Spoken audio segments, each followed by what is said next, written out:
Bienvenidos al canal de estructuras de Sergio. Como adelantaba hoy en la red social LinkedIn, hoy me gustaría compartir con todos vosotros la imagen de este colapso, ¿no? Que es el fallo o fracaso de una estructura de contención realizada mediante micropilotes metálicos. Para poneros un poco en contexto, esta fotografía, junto a otras que pronto veremos, llegaron a los servicios técnicos de fomento de construcciones y contratas al departamento de geotecnia cuando yo trabajaba con ellos. Mis compañeros la compartieron y por lo que sabemos se trata de un recinto que fue ejecutado, como veis en la fotografía, en torno al 2004. No sabemos si en Ceuta y Melilla, ¿vale? Entonces, bueno, es cierto que conocemos las fotografías, pero no tenemos mucha documentación ni acerca de los autores, ni del proyecto, ni de la geotecnia del mismo. No obstante, creo que la fotografía nos puede enseñar un montón de aspectos a tener en cuenta en el diseño de estos elementos constructivos, ¿no? Y me gustaría bueno, pues decir que al final pues una patología o un fracaso de este estilo es al final varios factores conjugados con mala suerte trabajando a la vez, ¿no? Y yo creo que esto lo vamos a ver ahora mismo, ¿no? Como la gente apuntaba en el post, pues sí, en efecto, se ve una pantalla de micropilotes, ¿vale? Una pantalla de micropilotes donde en ocasiones pues vemos una importante separación entre ellos, ¿no? Hay gente que está, unos compañeros han apuntado y pues parece que hay poca rigidez, ¿no? Y hay poca rigidez de fricción siempre de los micros, ¿no? O sea que sí, en efecto, incluso veis en la zona derruida, pues hay una separación importante entre micros, ¿no? Pero una cierta altura, ¿eh? No es pequeña la contención a efectos de altura a contener, ¿no? ¿Vale? O sea que, en efecto, sí hay una separación de pilotes importantes, ¿no? Yo quiero pensar que la gente que dimensionó esta pantalla, pues tal vez pensaba que los empujes que tenía que contener no eran demasiado importantes. A lo mejor pensaba que, como se ve un poco aquí, hay un terreno rocoso, ¿verdad? Tenemos aquí a ese atisbo un terreno rocoso, ¿verdad? A lo mejor también los estratos aquí, ¿verdad? También como muy duros, ¿verdad? ¿Vale? Pero si os dais cuenta un poco cómo clarea aquí la contención, ¿verdad? Cómo clarea el terreno de la contención, esos estratos rojizos, ¿vale? Se ve aquí una importante vaguada, ¿no? Se ve una cierta vaguada, ¿no? ¿Vale? Se ve una vaguada más aquí como con terreno muy suelto, ¿no? Como con rocas, con arena, ¿verdad? ¿Vale?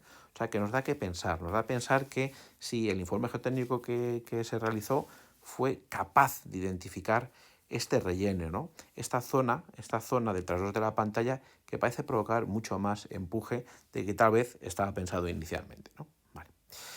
Otro aspecto que vemos importante, que también se apuntaba en el post, una compañera ingeniera de caminos, ¿verdad? Ya lo estaba marcando, dice, cuidado con los empalmes, ¿no? Ahí, disculpa. Cuidado con los empalmes, ¿no? Estos micros normalmente se empalman con un sistema de macho-hembra, ¿no? Donde se tiene que mecanizar los extremos de los micros, ¿no? Si os dais cuenta, fijaos, ¿no? Una rotura toda siempre al mismo nivel, ¿no? Siempre todo al mismo nivel, ¿no? Todo al mismo nivel. Es decir, o sea, parece que el micro ha roto por la junta, ¿no? Por el empalme entre tramos, ¿no? ¿Vale? Y otro aspecto también creo que muy importante, tal vez también relacionado con lo que acabamos de decir, es que no se observan deformaciones. No se observa ninguna deformación, ¿no? En el micro, ¿no? Lo que el elemento estructural no se acerca, ¿no?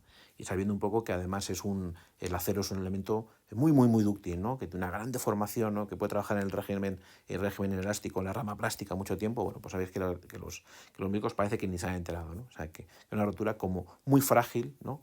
Muy explosiva, ¿no? También una rotura muy explosiva, ¿verdad? Aquí, que se ve en la vía de coronación del hormigón, una rotura como muy explosiva, con poca deformación, ¿no? Y tal vez pues muy frágil, ¿no? Una imagen más de cerca del colapso que hemos visto en la imagen anterior, ¿no? Podemos ver ese material suelto, incluso con algún elemento rocoso más voluminoso, ¿no? Pero un material suelto. También se ve humedad, ¿no? Se ve humedad en el terreno. Tal vez no sé si se podría hablar de presencia de agua, lo desconocemos. Y sin duda ese plano, esa fractura, ese plano de debilidad, ¿no? Ese plano de debilidad, todo a la misma altura, y donde la rotura se ha producido en el empalme entre micros, ¿no? El empalme entre micros, ¿no? Nada de deformación en el rango plástico del acero, aun siendo un elemento muy dúctil, ¿vale? Y desde luego un colapso o una rotura muy frágil del elemento de contención. Aprovechando un poco la ocasión de que este post nos brinda, quiero enseñaros también en detalle cómo es realmente ese empalme entre micros, ¿no? Como veis un poco en la fotografía, esta era una obra que teníamos en Fomento en Gijón, en el Instituto Social de la Marina, donde el subcontratista quiso emplear este tipo de conexión. Como veremos después, establecimos una serie de medidas de cautela o preventivas de cara a minimizar lo que esta conexión podía conllevar. Como estáis viendo, ves esos extremos, se mecanizan, ¿vale? Un extremo se mecaniza con una rosca macho, y la sección que en el otro extremo del micro, pues una sección o una mecanizado hembra, ¿vale? Que al final se terminan roscando, ¿no? Esto provoca una pérdida de sección muy importante a nivel de la sección estructural y que hay que tener muy en cuenta, muy presente tanto a nivel de diseño como en fase constructiva.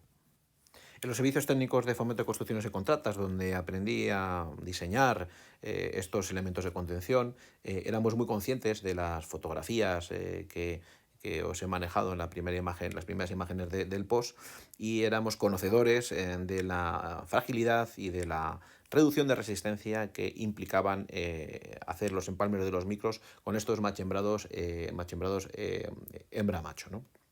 Este es un ejemplo de un ensayo que obligamos a realizar a uno de los subcontratistas, ¿no? En la Escuela de Ingenieros Industriales en Oviedo, en el Laboratorio de Estructuras, con la idea de ayudarnos a cuantificar exactamente cuál era la reducción de resistencia a flexión de este tipo de conexión para una de las obras que teníamos por esa geografía, ¿no? Dos conclusiones muy claras, ¿no? Otra vez, ¿no? El diagrama fuerza-desplazamiento, como veis, es una rotura frágil, sin ningún tipo de rama plástica, ¿no? ¿Verdad? Ni ningún régimen elástico, ¿vale? Ni ningún tipo de utilidad, ¿no? Al fin y al cabo, ¿no? ¿Vale? Entonces es una rotura, es una conexión que se tiene que intentar evitar a toda costa, ¿vale? Y otra conclusión que tenemos es que no llegamos a alcanzar la mitad de valor de resistencia a flexión en esta sección cuando realizamos un empalme en estas características, ¿no? Al final la capacidad de flexión se reduce a la mitad. Como indicaba, tal vez el único aspecto positivo de sufrir una patología, bien por un error de diseño, bien porque te ha tocado intervenir o incluso la has tenido que sufrir en tus propias carnes, tal vez el único aspecto positivo que se obtiene es poder realizar un importante aprendizaje, ¿no? La patología nos muestra comportamientos estructurales y siempre hay una razón detrás, ¿no? Y que nos tiene que hacer pensar, reflexionar y tener muy en cuenta. Soy un gran forofo o un gran fan de estudiar procesos patológicos, porque creo que implican un gran avance en este campo y además nos enseñan mucho y nos hacen ser cautos, pero siempre con una base teórica, ¿no? Un poco sumarizando, al final esta patología, desde mi punto de vista, parece que ha sido provocada por tres aspectos fundamentales. Mucho me temo que ha habido una incorrecta identificación del terreno situado en el través de la pantalla y por lo tanto se ha adoptado unas leyes de empujes no conservadores. Otro aspecto fundamental es que la conexión entre tramos de micros no parece la más adecuada. Está situada en una zona central, posiblemente de máxima solicitación.